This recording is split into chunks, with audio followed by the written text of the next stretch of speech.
Republicans have been having a very difficult time defending Donald Trump pardoning all these January 6 rioters. One, because they were beating the police's ass on January 6th. And now it seems that that is okay as long as it's in defense of Donald Trump.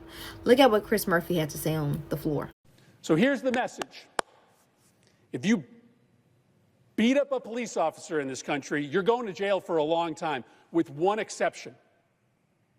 You don't go to jail if you beat the hell out of a police officer in the service of Donald Trump. If you're engaged in violence to further Donald Trump's political career, then you face no consequences. What happened this week is that political violence got mainstreamed in America.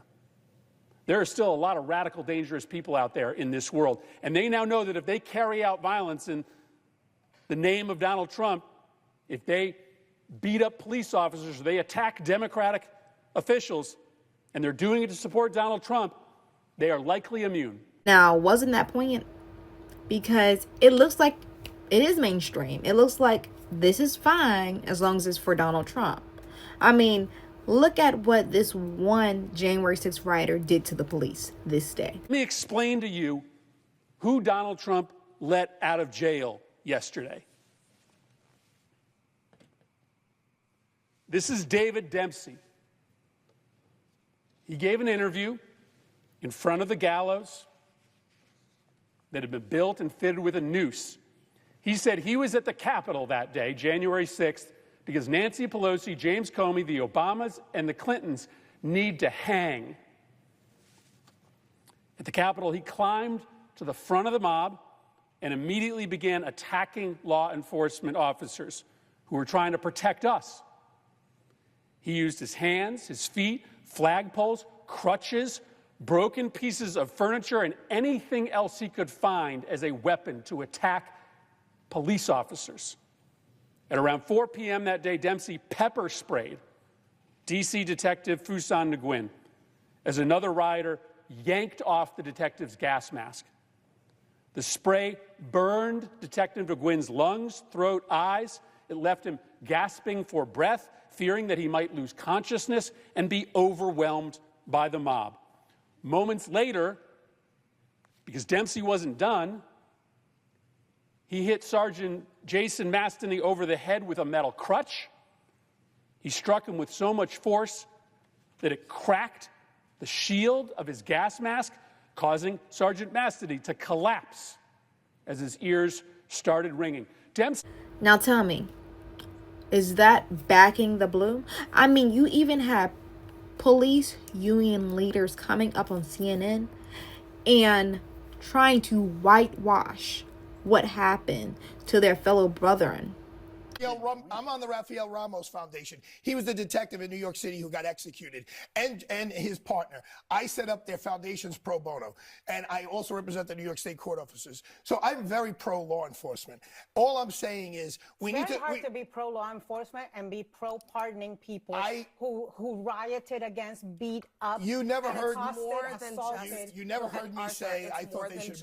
You never heard me say. Just because you of the 1,500, it's not way more than a handful, okay? I bet you it's no more than 100. I remember I bet you 1,400 people are charged with federal trespass, which just doesn't happen. Ask him. It just doesn't happen. Arthur, let's just stop with the hyperbole, okay? It's not hyperbole. It's a fact. I'll be in federal court tomorrow. It's a fact. You gave the impression that it's a handful of people who were charged with violent offenses. That is They weren't charged with violent offenses. That is not true, okay? It is. You can't make this up. And then Tim Burchett, he's literally watching a video of January 6 rioters beating the police. And he's sitting here telling you that he does not know of any that were pardoned that was beating the police when he gave a unconditional pardon to all of them. Had riots where towns were burning down, and they were allowed to do it. They were allowed to do it, and you all did not. Oh, you covered it, Jim. Come on, Jim. All day you gave long. it the bare modicum of coverage, and then you went on to trash I was Trump at the or White some House. conservative cause. I was at the. If you feel it's wrong, say it's wrong. That's the key. They did go to jail, and under these Soros-backed DAs all across the country, these people are walking for much more heinous crimes than this. It's like, are we living in a bizarre world? Like, Republicans can't comprehend their complicity inside this event. They can't comprehend, like, this is the reason why it's now mainstream for us to have political violence. What happened to the party of law and order? What happened to the party of back the blue? Like, this is Mike Johnson saying that, no, Trump's pardons are fine, da da da da. And then in the other hand saying they want to investigate the pardons for Joe Biden's family. Had any type of congressional action on the pardons that President Biden issued over the last couple of days? It was shocking. I mean, it was shocking what President Biden did on the way out, pardoning his family for more than a decade of whatever activity, any nonviolent offenses. It was breathtaking to us. I don't think that's anything like that's ever been anticipated. How do you justifiably say that when Trump just pardoned a bunch of violent January 6 rioters who attacked Capitol Police? And if those rioters come to the Capitol, will you welcome them back here? So look, everybody can describe this however they want. The president has the pardon and commutation authority. It's his decision, and I think what was made clear all along is that peaceful protests and people who engage in that should never be punished. There was a weaponization of the Justice Department. There was a weaponization of the events. The following, the prosecutions that happened after January 6th.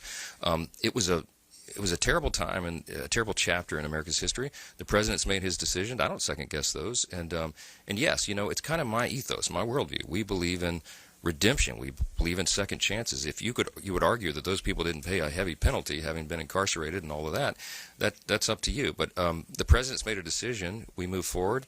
There are better days ahead of us. That's what we're excited about. We're not looking backwards. We're looking forward. Just like Anna Navarro said it best. We don't know of any crimes that the Biden family committed. They had subcommittee after subcommittee after subcommittee of trying to pin a crime on Biden's family. You weren't able to pin one.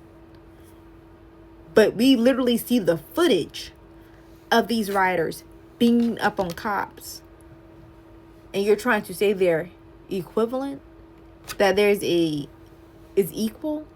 Like, y'all tell me what y'all think about this in the comments. Like, I don't understand how they're able to justify this. I'm not able to understand how they're able to compartmentalize this. This is beyond crazy to me. This is beyond, like, are we living in alternate realities right now? And now we find out that Donald Trump is planning to bring these same January 6 rioters, these same people that were beating up on police, he now wants to bring them to the White House. He wants to celebrate them. Like, this is normal. We have to stop normalizing this type of behavior. We truly have to. Like, this is not normal. This is not regular. This is not what the United States stands for. We stand for right and wrong. And right now, it seems like we as a country are moving towards being morally bankrupt. We are being extremely hypocritical. Like, not that we didn't already have these issues, but it's like, wow, you're really about to invite January 6 rioters into the White House. These same people that beat up on our brothers in blue are men who are supposed to protect each other. Because we all know, even as an African American person, I can say the police, there are more good police than there are bad police. And these police officers were doing nothing but their job that day, making sure that our election was certified. And this is what you're going to say to them, essentially, that we don't care that you were hurt. We don't care that these people were maiming you and that led to suicides. Like, we don't care about none of that. Because all of it was in the name of Donald Trump, who is our leader. Are you serious? Like, what really was shocking for me was especially the police union leader. You're on CNN doing all of this? Are you serious? Y'all tell me what y'all think about this in the comments. Like, I just can't believe they're really trying to flip-flop so hard. Like, it's hard for them to even conceptualize. It sounds so convoluted. Like, it's such a hard thing to conceptualize. Which is why they're literally having a meltdown today. It's like, they can't comprehend it either, but they have to defend it because that's who their party leader is. But y'all tell me what y'all think about this in the comments. Don't forget to like, comment, subscribe. Remember, I do lives on TikTok from 7 to 9, and I'll see you on the next one. Bye.